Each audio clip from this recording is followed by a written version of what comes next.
여러분, 제가 여러 나라를 다녀보면서 참 재밌는 현상을 하나를 발견했어요. 제가 고등학교를 필리핀으로 유학을 갔는데 필리핀에는 이제 다양한 한국인들이 있습니다. 필리핀에서 태어난 한국인 부모님 밑에서 태어난 이제 한국인 아이들도 있고, 유아기 때 또 초등학교 때 이민을 간 또 필리핀에 사는 한국인들도 있어요. 그런데 그 친구들을 보면요, 그 아이들의 정체성은요, 자기를 코리안 필리피노라고 하지 않습니다. 열이면 열 다 자기가 코리안이라고 말을 해요. 그래서 이 아이들은요, 한국에 대한 자부심이 있습니다. 나는 한국 사람이야. 한국 문화, 한국 노래, 한국 음식을요 잘 모르지만 굉장히 좋아합니다. 그리고요, 필리핀에서 태어난 친구들, 한국인들을 보면요, 한국말을 못하는 애를 본 적이 없어요. 다 한국말을 유창하게 하고 한국인인 것을 자랑스럽게 여깁니다. 그리고 제가 이제 고등학교를 졸업하고 미국을 갔는데요, 또 다른 세계가 펼쳐졌어요. 거기서 이제 미국에서 태어나고 자란 이제 또 한국인 친구들이 있고, 미국에서 유학기 때 또 이민 간 친구들을 제가 만났어요. 그런데요, 이 친구들의 정체성은요, 정말 놀랍게 100이면 100 다 코리안 아메리칸인 거예요. 나는 100% 코리안이라고 하는 애를 못 봤어요. 심지어 어렸을 때 유학 간 친구, 저도 심지어 옛날에 뭐라고 저를 주장했냐면 나는 1.5세야. 어떤 애가 또 저한테, 여러분 제가 지금 혀가 좀 이렇게 한국에 최적화됐지만 옛날에는요, 혀가 이렇게 꼬부라졌었어요. 완전 사고방식도 달랐어요. 제가 이게 고쳐지는데 정말 오랜 시간, 미국 물을 빼고 한국 물을 들이는데 정말 오랜 시간이 걸렸습니다. 그래서 친구들 만나면 야, 나 1.5세야, 나 1.8세야, 나 1.9세야 이렇게 하면서요, 이 자기마다 그 레벨이 있습니다. 그러면서 진짜 2세도 있죠. 근데 애들을 보면요, 대부분 나는 코리안이라고 하는 사람 없어요. 거기서 태어난 애들은 다 코리안 아메리칸이라 그래요. 그러면서요, 이 친구들을 보면요, 대부분 한국에 대한 별로 자긍심이 없어요. 이 친구들은요, 완전히 그냥 백인이에요. 그래서 겉모습은 한국이지만 속은 다 백인입니다. 그래서 한국 문화를 별로 안 좋아하고 한국 언어를 별로 안 좋아하고, 제가 본 친구들은 거의 다 영어로만 썼어요. 그리고 한국말도 일부러 다 못하는 척해요. 그리고 만나면요, 한국말 안 합니다. 제가 나중에 보니까 한국말 이렇게 잘했어? 이런 친구들 굉장히 많아요. 왜? 그들의 자부심은 아메리칸인 거예요. 여기서 중요한 거는요, 뭐가 옳고 뭐가 그르다는 게 아니에요. 어떤 거에 자부심을 가지라는 게 아니라요, 우리 개인마다요 정체성이 있다라는 거예요. 우리의 정체성은 뭐냐면 우리는 그리스도인입니다. 할렐루야. 우리는 예수 안에서요, 내가 누군가. 여러분은 누구십니까? 여러분은 여러분 스스로를 누구라고 정의하십니까? 김경민? 아니요, 나는 김경민이기도 하지만 예수 그리스도를 따르는 제자, 그리스도인인 줄 믿습니다. 우리 함께 고백해 볼까요? 나는 예수 그리스도의 제자입니다. 여러분, 우리가 산상수훈 이 마태복음을 보고 있는데 마태복음 5장에서 7장까지 이 산상수훈의 말씀이 나오고, 이 산상수훈의 말씀은요 무슨 말씀이냐면 팔복을 우리가 지난 8주간 살펴봤죠. 팔복은요 구원을 받는 방법이 아니라 구원을 받은 사람이 어떻게 살아가는지 삶의 방식에 대해서 예수님은 가르쳐주고 계신 거예요. 무리와 제자가 있습니다. 그런데 너희가 만약에 제자라면 이 팔복의 말씀대로 살아야 돼. 너희가 만약에 거듭나고 구원함을 이루어간다면 예수 그리스도를 닮아가야 되고 나의 말씀을 따라가야 되고 이 삶을 헌신하며 십자가를 따라가야 돼 라는 것이 팔복의 말씀인 거예요. 그러니까 우리가 예수님을 그렇게 따라가다 보면 어느 순간 내 정체성이 바뀌어 있는 거예요. 할렐루야. 우리의 정체성은 뭐예요? 무리가 아니라 제자입니다. 저는 여러분 한 분 한 분이 제자의 그룹, 예수 그리스도의 제자의 그룹으로 들어오시기를 축복합니다.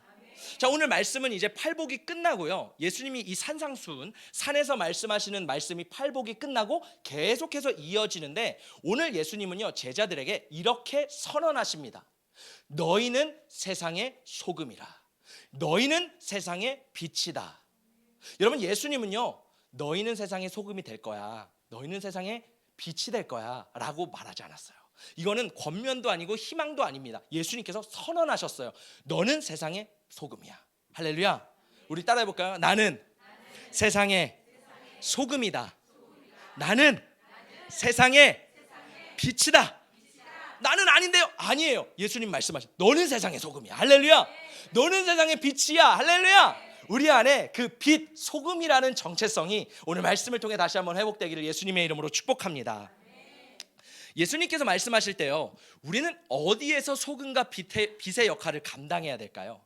예수님 말씀하신 세상의 소금, 세상의 빛이에요. 우리는요, 세상 속에서, 세상 안에서, 세상 중심에서 소금과 빛의 역할을 살아내야 됩니다. 할렐루야. 중요한 것은 무엇이냐면요, 여러분, 교회와 절의 차이가 있어요. 절은요, 속세를 떠나서 다 어디에 있어요? 산속 깊숙한 곳에 있습니다. 그들은요, 세상과 동떨어져 있어요. 그런데 교회의 특징은 뭐예요? 교회는요, 도시 한복판, 도시 중심에 있어요. 그곳에서 그 십자가 빨간 불빛을 반짝반짝하면서 그 교회는 세워져 있습니다. 왜? 예수님 말씀하셨거든요. 너희는 세상 속에 들어가는 빛이고 소금이야. 그래서 우리 크리스천들은요, 세상에 살지만 세상의 그 깊숙한 곳에 예수 그리스도의 소금과 빛으로 들어가야 되는 줄 믿습니다. 그렇다면 예수님이 말씀하시는 이 세상은 어떤 곳일까요? 세상은요, 소금이 필요할 만큼 썩고 부패하고 오염된 곳입니다. 빛이 필요할 만큼 죄악으로 어둡고 타락한 곳입니다. 우리가 뉴스를 보면요, 대부분의 뉴스는요, 좋은 뉴스가 거의 없어요.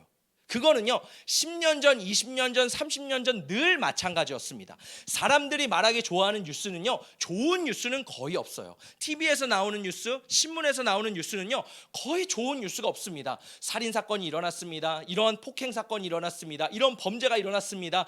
국회의원이 이렇습니다 하면서요, 안 좋은 이야기만 막 쏟아냅니다. 그러면요, 우리는 세상에 있는 악한 것들을 들으면서, 물론 세상의 정보들과 지식을 듣는 것은 필요합니다. 그런데요, 분별해서 듣는 게 필요해요. 왜냐하면 그 모든 것들을 그냥 아무 필터 없이 다 받아들이다 보면요, 어느 순간 세상에 부패하고 썩은 게요, 내 안에 좀처럼 자리 잡게 되어 있습니다. 저도요, 이렇게 핸드폰을 계속 보고 쉴 때가 있습니다. 그러면요, 가끔 보면 성령에 충만한데 이제 잠이 안 와서 가끔 이렇게 볼 때가 있어요. 그러면요, 계속 보다 보면요, 어느 순간 이게 영적으로 좀 어두운 게 밀고 들어오는 게 느껴져요. 지금 나는 예를 들어서 금요 불시 집회를 끝나고 성령 충만한 상태에서 성령으로 충만해서 가득 차서 이제 집에 갔습니다. 근데요, 이게 집회를 하다 보면 집에 가면 잠이 좀 잘 안 오거든요. 각성이 되어 있어서. 그러면 침대에 누우면 잠이 안 와요. 그러다가 핸드폰을 보면요, 그 빛 때문에 이제 계속 보게 됩니다. 그러다가요, 이 뉴스 저 뉴스 보다 보면요, 어느 순간 딱 제가 느껴요. 여기까지 봐야겠다. 지금 내 영이 뭔가 흔들리는 것 같다라는 느낌, 여러분 받아보셨을 거예요. 왠지 아세요? 세상에 그 악하고 부패하고 썩은 것들이 나도 모르게 그 미디어를 통해 들어오는 겁니다. 여러분, 우리가요, 지혜롭게 이것을 끊어내야 될 때는 끊어내고 또 봐야 될 때는 봐야 되는 줄 믿습니다. 그래서 참 지혜가 필요한 것 같아요. 예수님은요, 이 세상이 참 썩고 부패하고 오염됐다고 말씀하셨어요. 세상은 원래 그렇습니다. 세상은요, 아름다운 게 없어요. 왜냐하면 아담과 하와가 죄를 지은 이후에 이 땅에 죄가 물들었고 사단이 이 땅의 통치자입니다. 여러분, 이 땅의 주인이 누구예요? 하나님이시지만 통치자는요, 사단이에요. 예수님이 다시 재림하시기 전까지 이 땅을 다스리는 자는 마귀라고요. 그러면 이 마귀가 이 땅을 통치하고 있기 때문에 이 땅에 선한 것이 나올 수가 없습니다. 그러면 예수님 때는 어땠을까요? 그 시대, 예수님이 너희는 세상의 소금이다, 너네 세상의 빛이다. 왜? 세상이 그만큼 악하고 추악하고 오염됐으니까, 예수님이 살아가시던 그 시대에도 더러웠으니까 예수님은 그렇게 말씀하시는 겁니다.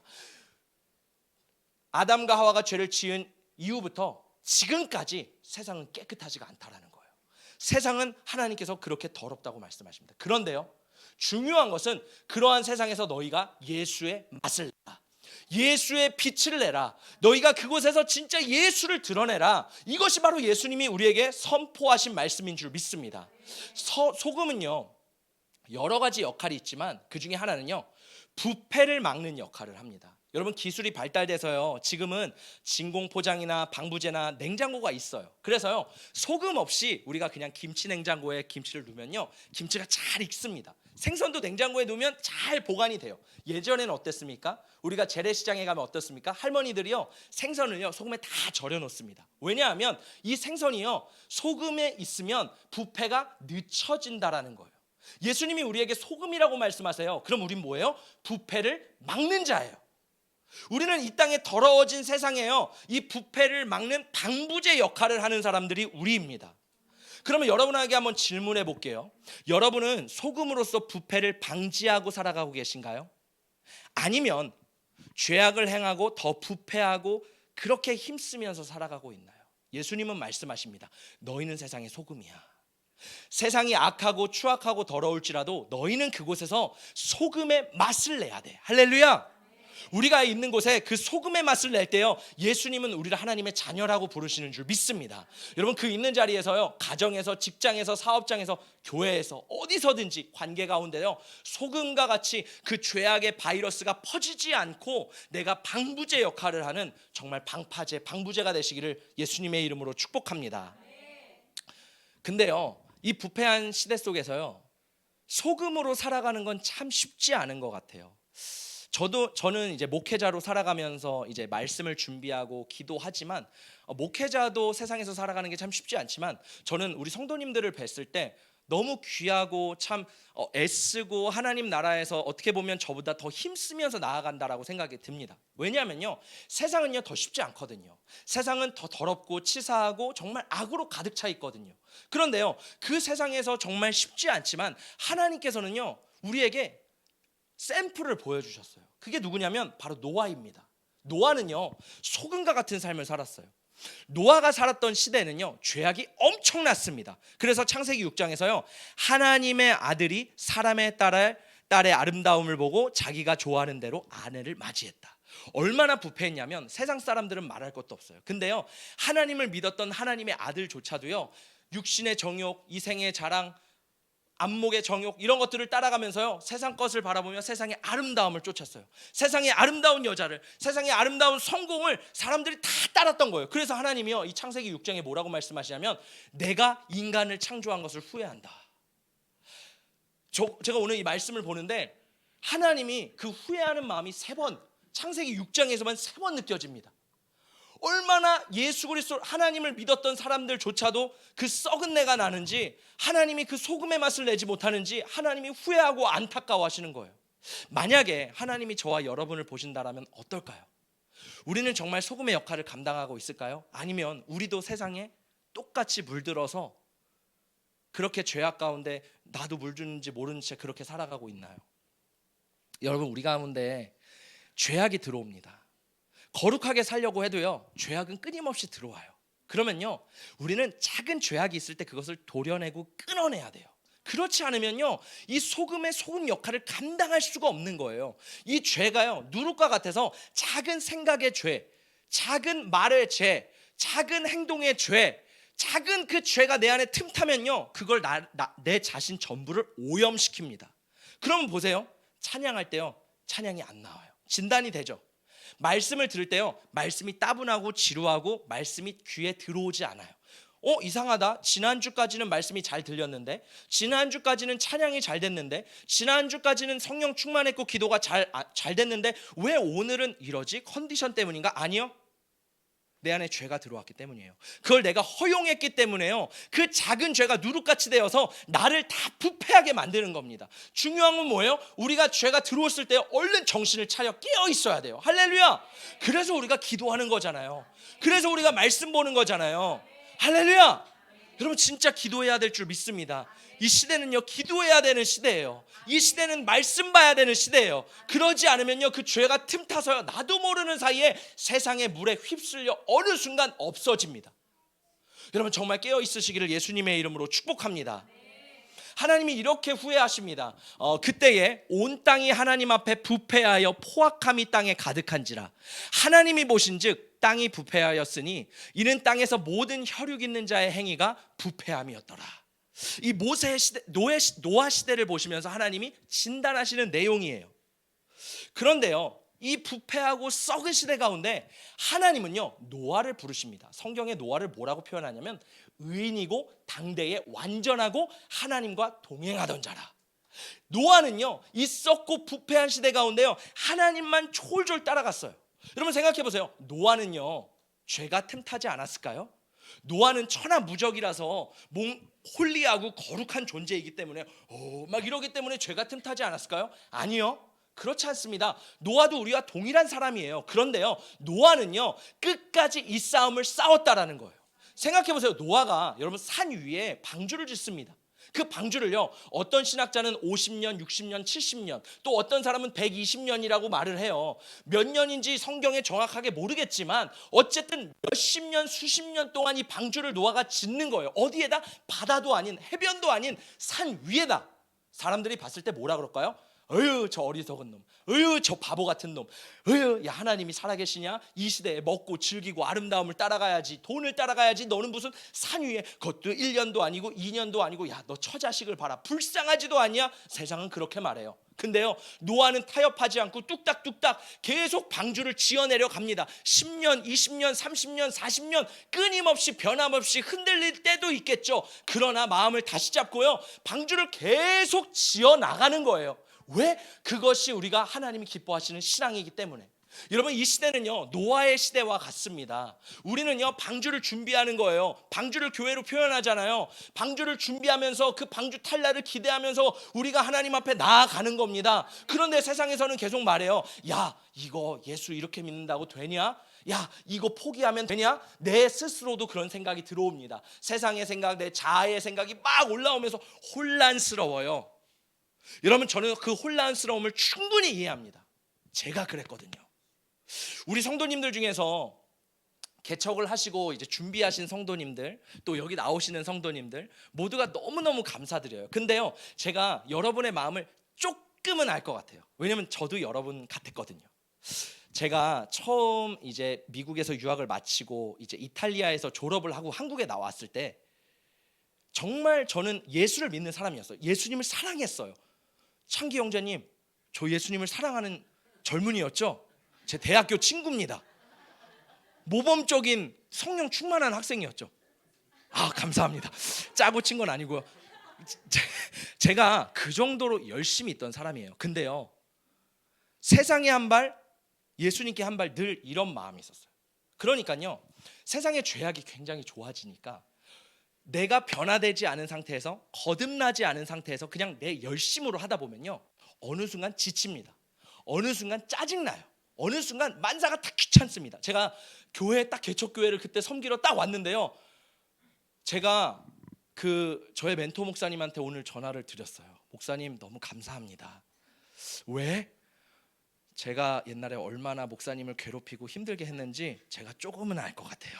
제가 진짜 말썽쟁이였거든요. 제가요, 예배 시간이 되면요, 우리 성도님들 중에서는 그런 분들이 없어서 너무 감사한데, 저는 저 뒤에 앉아가지고요, 시커먼 옷을 입고 늘 이러고 있었어요. 조금 괜찮아지면 맨 앞에 앉아서 막 기도하고, 또 어느 순간 삐리해지기 시작하면요, 또 탈선해가지고 더 뒤에, 교회는 나올 수밖에 없고, 그 느낌 아시죠? 나와야 되는데 나오긴 싫고 뭔가 불편한 마음. 그래서요, 저도 진짜 많이 오락가락했습니다. 근데요, 그때마다요, 진짜 감사한 건 목사님이 저를 늘 붙잡아 주셨어요. 경민아, 목양실로 매일 부르는 거예요. 제가 지금 생각해 보면요, 목사님 참 대단한. 1부 예배 끝나고 경민아, 네 목사님 잠깐 들어와봐. 왜? 제 마음을 너무 마음이 막 뛰쳐나갈까? 이런 마음이 너무 강했거든요. 그러면 저를 불러서 야, 경민아 하면서 막 마음을 풀어주는 거예요. 그럼 또 괜찮아요. 2부 예배를 드립니다. 그럼 또 마음이 불편해요. 왜냐면 복음이 계속 찔리니까 내가 변화하고 싶지 않고, 나는 진짜 이 삶에 만족하는데 계속 복음에 반응해야 되고 내가 변화돼야 되는 그 자아가 너무 싫으니까요, 이게 계속 울컥울컥 올라오는 거예요. 그러면 또 2부 예배 끝나면요, 목사님 또 불러요. 경민아, 지금 생각해보면 진짜 대단해요. 설교를 준비할 법도 한데 매 순간 저를 부르는 거예요. 경민아, 네 목사님. 그럼 또 부르면 갑니다. 그러면 와가지고 야 하면서 또 얘기를 해요. 마음이 풀어져요. 3부 예배를 또 드려요.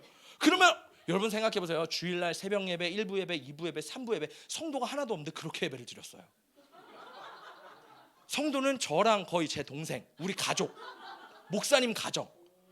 진짜. 그리고 말씀, 아무튼 말씀 또 길어요. 아시죠? 그러니까 저기 가서 하면 또 마음을 만져줘요. 그러면 그 다음날 또 기도회가 있습니다. 그러면 기도회를 이제 또 가기 싫은 마음이 드는 거예요. 그래서 갈까 말까 이러면요, 또 목사님 전화가 와요. 경민아, 오고 있지? 그러면요, 네 목사님 저 가고 있어요. 그러면 또 가고. 진짜요, 제가 그 시간을 몇 달을 반복했는지 몰라요. 근데요, 이건 진짜 자연스러운 현상이에요. 왜냐면요, 우리가 신앙으로 어린아이잖아요. 아직 예수님을 진짜 만나지 못했잖아요. 그 만나더라도 내 신앙이 아직 성장하지 않았잖아요. 그러니까요, 내 신앙이요, 아직은 나는 여기, 저도 너무 잘합니다. 그러니까요, 한 발 한 발 내딛기가 싫은 거예요. 그 예수님과 동행한다라는 것 자체가 너무 싫은 거예요. 말만 들으면 좋지만 사실 내가 그렇게 살아간다라는 게 부담스러운 겁니다. 근데요, 하나님이요, 그렇게 저의 끈을 놓지 않고 계속 붙잡아 주시면서 저를 변화시키는데, 여러분, 제가 목회자가 됐지 않습니까? 그랬던 저도 이렇게 변화돼서 하나님의 말씀을 증거하는 사람이 됐습니다. 여러분, 우리 성도님들 중에서 때로는 그 마음이 흔들리고 어렵고 이런 분들이 계실 수 있어요. 저는 정말 100% 이해합니다. 저도 그랬거든요. 그러나요, 우리가 이 끈을 놓지 않고 계속해서 주님의 품으로, 주님의 강가로 나아갈 때 그 은혜가 조금씩 덮여져서 내 마음이 변화되고 내 영혼이 변화될 줄 믿습니다. 할렐루야. 그 노아는요, 하나님과 동행하는 자였대요. 어떠한 상황과 환경 속에서도, 어떠한 유혹과 방해 속에서도요, 하나님과 동행했대요. 제가 최근에 이 핸드폰을 보면서 SNS를 봤는데, 이제 미국에 이런 사람들이 있어요. 이제 할리우드나 뉴욕 같은 데를 가면 부자들이 되게 많잖아요. 그러면요, 이 인터뷰를 하는 사람이 크리에이터가 영상을 찍기 위해서 부자한테 이제 가가지고 물어봅니다. 제가 봤던 영상은 롤스로이스를 타는 한 흑인 중년 남성이었어요. 그러면서 이 사람이 가서 인터뷰를 하는 거예요. 저 혹시 인터뷰를 할 수 있을까요? 이런 거 보셨죠? 그러면서 인터뷰하실 수 있을까요? 하면서 하는데 이 사람이 되게 멋있게 예스 하면서 막 이렇게 인터뷰를 하는 거예요. 그러면서 무슨 얘기를 하냐면, 당신이 한 해 동안 벌었던 돈이 얼마입니까? 가장 많이 벌었던 돈이 얼마입니까? 하더니 15밀리언 달러래요. 우리나라로 환산하면 190억. 1년에 190억을 벌었대요. 그러면서 그 다음 질문이 이거예요. 당신이 사업을 하면서 실패한 경험, 부도를 난 경험은 없습니까? 그러면서 허허허 막 웃는 거예요, 흑인이. 그러더니 그 흑인의 바이브를 가지고, 제가 사실 처음 사업을 했을 때 쫄딱 망했습니다. 그리고 다시 일으켜서 또 밀리언 달러를 벌었지만 또 망했습니다. 그래서 이제는 시스템을 만들어서 이제 망하지 않고 성공할 수 있도록 이런 시스템을 만들었습니다 라고 하면서 막 이렇게 말을 하더라고요. 그러면서 갑자기 이 크리에이터가 크리스천이 아니에요. 제가 다른 영상을 봐도 크리스천인 거 몰랐거든요. 근데 갑자기 이 흑인한테 이런 얘기를 하는 거예요. 당신은 하나님을 믿으십니까? 라고 하는데 이 흑인이 뭐라고 말하는지 아세요? 저는 하나님을 믿는 것보다 더 하나님을 신뢰합니다. 제가 이 고백을 듣고 너무 깜짝 놀랐어요. 너무 흥미로워서 계속 봤어요. 그런데 뭐라고 말하냐면, 사업을 하면서 믿음이 얼마나 중요한가요? 라고 말을 하는 거예요, 질문자가. 그랬더니요, 제 인생에서 가장 중요합니다. 제 인생에서 제가 16세에 예수 그리스도를 영접했습니다. 그리고 17살부터 제가 말씀을 읽기 시작했습니다. 그리고 그 말씀을 내 삶에 적용하기 시작했습니다. 제가 사업을 할 때 어려움이 닥치면 말씀으로 제일 먼저 돌아갑니다. 그리고 말씀에서 그 사업에 막히는 것이 무엇인지 하나님이 알려주시고 말씀에 나와 있으면 그 말씀대로 행합니다. 그런데 말씀에 적혀 있지 않으면 하지 않습니다. 이 사람의 모든 행동 패턴과 모든 결정은 어디서부터 나오는 거예요? 말씀으로부터 나오는 거예요. 여러분, 그게 하나님이 말씀하시는 세상의 소금, 하나님과 동행하는 자인 줄 믿습니다. 우리는요, 저도 이거를 준비하면서 이런 생각을 했어요. 하나님과 동행하는 게 뭐지? 추상적으로 생각하면 매일 24시간 랄랄랄라 이러는 사람을 우리는 하나님과 동행하는 사람이라고 생각할 수도 있어요. 근데요, 저는 이 말씀, 이 사람을 보면서 하나님의 말씀대로 매 순간 결정하고 선택하는 게 하나님과 동행하는 사람이겠구나. 여러분, 우리 삶 가운데 여러분은 무엇으로 인해 결정하고 선택하십니까? 저도 이게 참 어려워요. 왜냐하면 그만큼 우리가 말씀을 몰라요.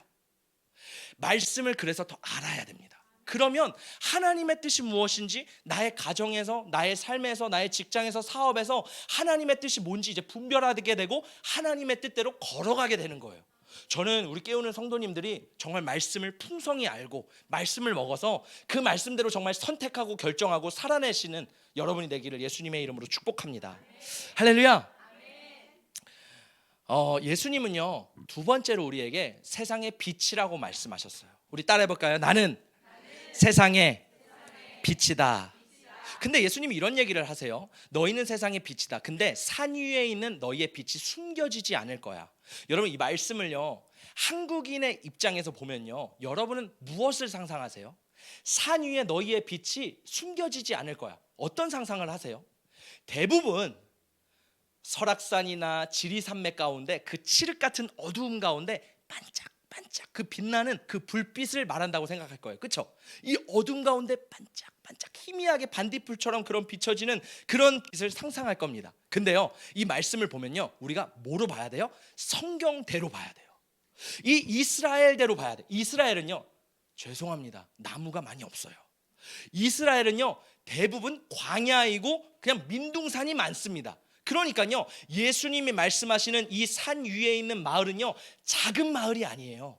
원어를 살펴보면요, 코스모스라 그러거든요. 도시, 큰 도시. 영어로 코스모스가 뭐예요? 우주, 세계잖아요. 그러면요, 예수님이 말씀하시는 건 뭐냐면 이 도시는 작은 마을이 아니라 큰 마을. 이스라엘은요, 중동에 가면요, 이 마을이요, 멀리서도 그 빛이 반짝반짝 환하게 빛납니다. 우리나라처럼 작게 희미하게 나무에 가리는 게 아니라 빛나요. 왜? 나무가 없어요. 가릴 게 없어요. 예수님이 너희는 세상의 빛이다. 왜? 세상에요, 우리는요, 세상에 나갔을 때요, 가리는 존재가 아니라는 거예요. 세상에서 우리의 빛나고 우리의 존재 자체가 빛나는 존재라는 겁니다. 어떤 분이 몇십 년 동안 직장 생활을 하셨대요. 근데요, 한 번도 그리스도인이라고 밝힌 적이 없었대요. 이분이 어느 날은 이제 성가대를 섬겨서 막 찬양을 불렀습니다. 막 찬양을 은혜 은혜 하면서 막 찬양을 불렀어요. 찬양이 좋으면 그게 흥얼거리고 맴돌잖아요. 월요일 날이 돼서 이분이 출근을 해서 출근하는 길에 은혜 은혜 이렇게 했는데 옆에 있는 분이 부장님 교회 다니셨어요? 너도? 15년 동안 회사 생활하면서 한 번도 자기가 교회를 다닌다라는 것을 밝힌 적이 없는 거예요. 예수님 뭐라 그랬어요? 너희는 세상의 빛이라. 빛은 뭐예요? 드러나야 돼요. 산 위에 그 도시가 숨겨지지가 않아요. 아무리 숨겨지려고 해도 빛은 계속 빛납니다. 근데 우리는 어때요? 세상에서 그리스도인인 것을 숨겨요. 피해요. 저도 지금 굉장히 고민하고 있습니다. 제 자동차에 십자가를 달아야겠죠? 여러분의 자동차에도 십자가를 달아야겠죠? 왜? 산 위의 동네가 숨겨지지 않기 때문에. 근데요, 제가 참 존경하는 장로님이 계신데 김하중 장로님이라고 들어보셨죠? 이 김하중 장로님은 온누리교회 장로님이세요. 그리고 중국에서 대사 생활을 하시고 또 우리나라에서 통일부 장관도 하신 참 귀하신 장로님이십니다. 어느 날 이 장로님께서 이제 한국에 들어오셔서 대통령 의전 비서관을 하고 있는데 주일날 이제 온누리교회를 출석하기 위해 막 갔습니다. 그러던 중에 대통령의 호출을 받은 거예요. 지금 대통령 집무실로 오십시오. 여러분 같으면 어떻게 하시겠어요? 지금 주일날 교회를 가고 있는데 중요한 내 보스가 연락을 한 거예요. 심지어 대통령이 날 부르는 거예요. 그럼 어떻게 하시겠어요? 갈등되시겠죠. 역시 우리는 수준이 다릅니다. 이 장로님이요, 마음에 좀 갈등은 되셨대요. 그럼에도 불구하고 하나님, 저는 예배를 드리겠습니다. 예배 시간에도 마음이 좀 껄끄러웠다고 하십니다. 그럼에도 불구하고 하나님, 어떠한 대가를 치르던 간에 제가 잘리던 아니면 그냥 공직 생활을 하던 상관없이 하나님, 저는 진짜 하나님께 예배를 드리겠습니다 라는 마음으로요, 예배를 다 드리셨대요. 예배가 끝나고 이제 청와대로 딱 올라가는데요, 대통령이요, 불쾌한 얼굴로 이제 쳐다보는 거예요. 자네는 어디 갔다 오길래 이렇게 늦는가? 그랬더니 이 장로님께서 솔직하게 말씀하시는, 제가 사실은 장로입니다. 하나님을 믿는 사람입니다. 제가 주일이라서 예배를 다녀왔습니다. 그렇게 고백을 했다는 거예요. 이야기를 쭉 들어보더니요, 이 대통령이요, 이 장로님을 보면서, 그래, 나보다 더 높은 분이 부르시는데 거기 가는 게 맞지. 앞으로는 내가 주일날 당신을 부르지 않겠네 라고 하면서요, 이 장로님에 대한 대통령의 신뢰가 더 두터워졌다고 합니다. 뭐예요? 세상의 빛으로요, 빛의 역할을 반짝반짝 감당했다라는 거예요. 여러분, 우리는 세상에서 빛처럼 감당해야 될 줄 믿습니다. 할렐루야. 그래서 중요한 것은, 우리 함께 말씀 읽어볼까요? 시작. 밤이 깊고 낮이 가까웠으니 그러므로 우리가 어둠의 일을 벗어버리고 빛의 갑옷을 입자. 낮에와 같이 단정히 행하고 방탕하거나 술 취하지 말며 음란하거나 호색하지 말며 다투거나 시기하지 말고 오직 주 예수 그리스도로 옷 입고 정욕을 위하여 육신의 일을 도모하지 말라. 우리는 밤을 살아가고 있어요. 영적으로 보면요, 이 세상은 어둡습니다. 근데 예수님은 뭐라고 말씀하세요? 로마서의 바울은요, 너희는 어둠의 있을 벗어버리래요. 우리의 삶 가운데 어둠의 죄악들을 끊어내래요. 그리고요, 내가 어둠에 있는 것이 아니라 빛의 갑옷을 입고 낮에와 같이 단정하게 다니래요.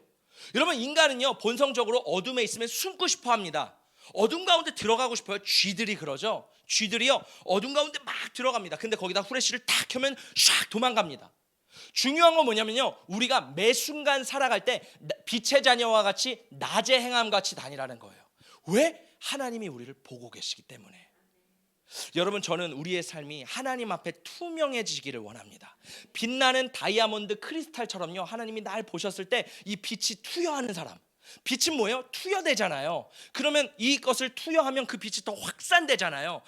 내가 깨끗하고 거룩하고 정결해질 때 그 예수 그리스도의 빛이 내 안에 반짝반짝 빛날 때요, 세상에서요, 나를 통해 그 빛이 환하게 비춰지는 그러한 성도, 그러한 세상의 빛이 되시기를 예수님의 이름으로 축복합니다. 할렐루야. 그러면요, 소금이 맛을 잃으면 어떻게 될까요?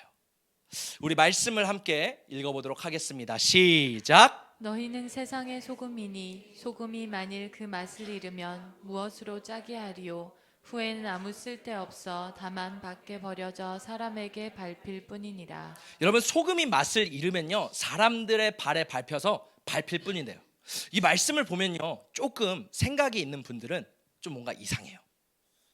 그렇지 않으세요? 소금이 어떻게 맛을 잃어요?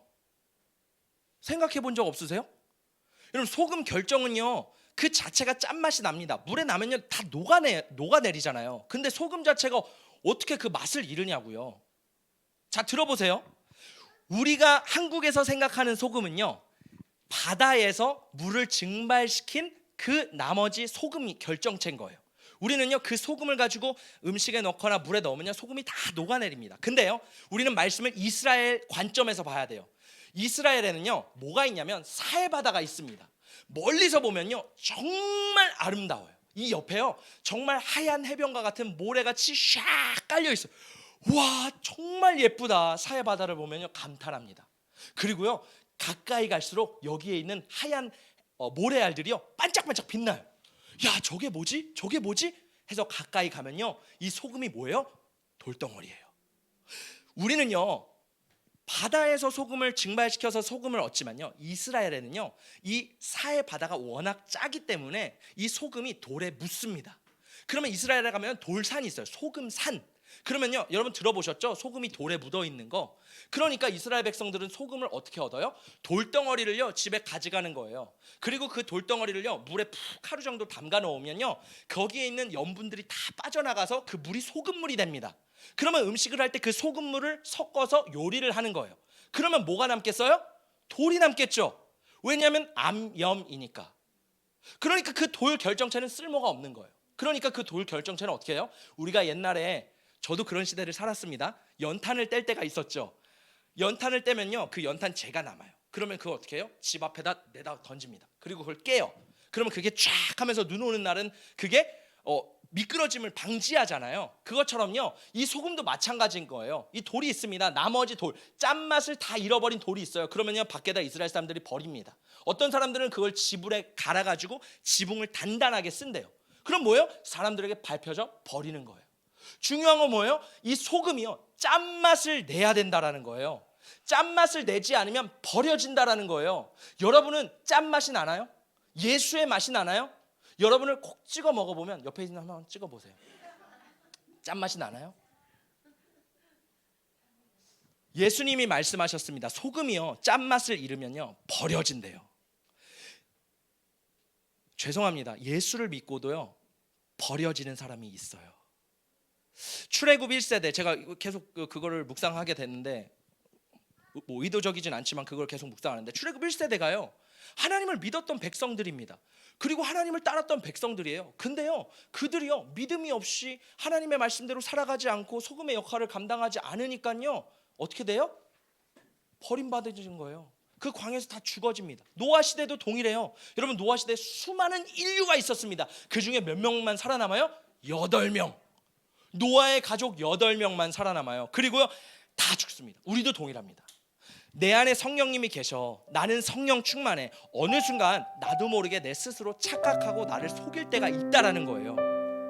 내 안에 예수님이 계신데, 내 안에 성령님이 계신데, 근데요 여러분, 그 작은 것과 타협하고 내가 무너지기 시작하면요 어느 순간 성령님은 어떤 분이세요? 민감한 분이세요. 성령은 떠나가신다고요. 성경에서 성령님을 뭐로 비유할까요? 비둘기로 비유합니다. 저는 그렇게 생각해요. 왜 성령님을 비둘기로 비유할까? 죄송합니다. 저는요 새 중에서 제일 싫어하는 게 비둘기예요.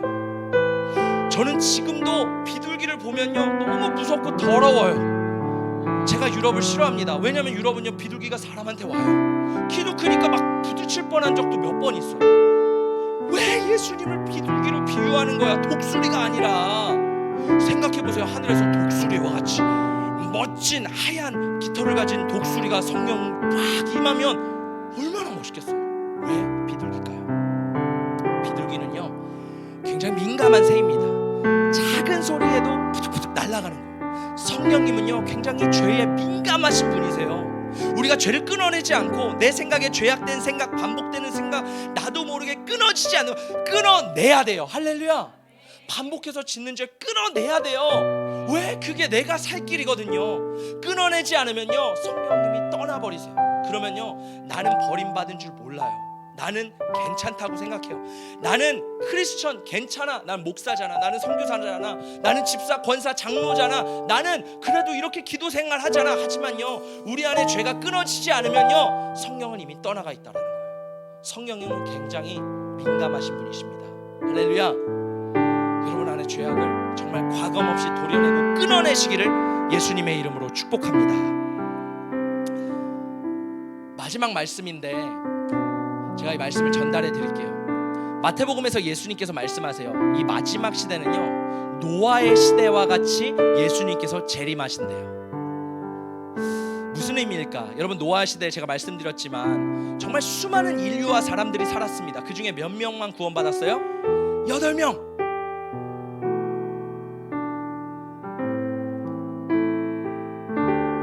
그렇다면 우리 교회에서요 몇 퍼센트 구원받을 수 있을까요? 여러분은 지금 만약에 죽는다면 구원받으실 수 있으시겠어요? 저는요 이 자리가 참 두려워요. 매번 말씀드리지만 성경에서도 선생이 되지 마라, 가급적이면 되지 마라. 선생이요 정말 두렵습니다. 저도요 판단을 내려오면 흔들릴 때가 있어요. 사람이기 때문에. 그러면요 하나님 앞에 계속 구하고 하나님 앞에 나아갑니다. 왜? 나는 복음을 증거하다가 다른 사람은 구원받았지만 나는 버림받을까 봐, 나는 그 표대를 향해 나아가다가 탈선할까 봐 저도 두렵습니다. 그러면 여러분은요? 여러분 만약에 지금 죽으시면 진짜 100% 천국이세요? 정말 들림받아서 만약에 나팔이 붑니다. 부 어떤 교회에서 그런 일이 있었다 그러죠. 목사님이요 예배 시간에 조용한 시간에 나팔을 갑자기 붕 불었대요. 그럴 때는요 수많은 어머니야 다 들어. 그 중에 한 명, 두 명만 손을 들고 주여 내가 여기 있습니다. 나의 영혼을 받아주시옵소서. 이렇게 고백했대요. 예수님 말씀하십니다. 너희는 세상의 빛이야. 너희는 세상의 소금이야. 우리가 소금과 빛이 될 수 있는 이유는 뭐예요? 내 안에 예수가 있기 때문에. 근데 만약에 내 안에 예수가 없으면 뭐예요? 나는 버림받은 자예요. 마지막 말씀입니다. 우리 함께 읽어보겠습니다. 시작. 너희는 믿음 안에 있는가? 너희 자신을 시험하고 너희 자신을 확증하라. 예수 그리스도께서 너희 안에 계신 줄을 너희가 스스로 알지 못하느냐? 그렇지 않으면 너희는 버림받은 자니라. 제가 정말 좋아하는 말씀이고 제가 암송한 말씀입니다. 여러분은 지금 믿음 안에 있습니까? 여러분은 지금 한번 여러분 스스로를 시험해 보시고 확증해 보세요. 정말 내 안에 예수가 있는가? 예수가 살아계신가? 나는 소금과 빛의 역할을 감당하고 있는가? 바울은 말합니다. 너희가 스스로 알 거야. 너희 안에 예수가 있는지 너희가 알 거야. 근데 그 안에 예수가 없으면 너희는 버림받은 자야. 저는 목회자로서 많은 고민을 합니다. 도대체 목회자로서 성도를 사랑하는 게 어떤 모습일까? 바울은 눈물의 훈계를 했다고 해요. 성도를 정말 우리가 생각하는 그런 사랑같이 눈물을 흘려주고 함께 보듬어주고, 그러나요, 때로는 죄는 죄라고 말해줄 수 있는 게 사랑이라고 저는 믿습니다. 때로는 회개해야 된다고 말해야 되는 게 목회자라고 믿습니다. 우리 교회 가운데 만약에 회개의 말씀이 선포되지 않잖아요. 이런 불편한 말씀이 선포되지 않잖아요. 저도 사실 말씀을 준비하면서도 불편해요. 왜?